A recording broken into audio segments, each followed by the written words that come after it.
Hi everyone, my name is Jaron Walker and I'm a member of the Eibach sales team.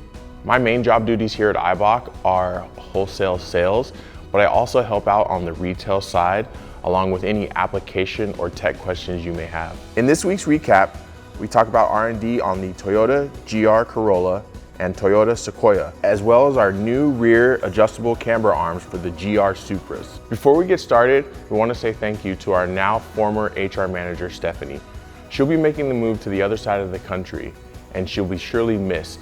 We'd like to congratulate her on her future endeavors and give thanks to her for all she's done for the company and the people within. For this week's R&D, we brought in the GR Corolla for final test fitment of our Sportline kit. After installing the Sportline kit, we were able to lower the Corolla by 1.9 inches up front and 2 inches in the rear. If you're looking for something a little more mild, we have our Pro kit that will also be available with a 1-inch drop. Stay tuned as we will send updates once they are ready to be released. Aside from the Corolla, we brought in the newest generation of the Toyota Sequoia to test fit our Stage 1 lift system. This consists of 4 shocks, 4 springs designed specifically for the Sequoia. After taking it to our local trail, adjustments were made to get the best possible ride quality. We'll have more updates on this later on.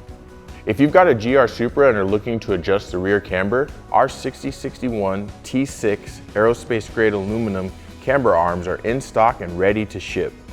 These arms feature PTFE lined bearings, Aurora rod ends, and have adjustments for up to -4.5 degrees of camber. Get them now from your favorite Eibach dealer or at eibach.com. That's it for this week's weekly recap. Be sure to like and subscribe for more.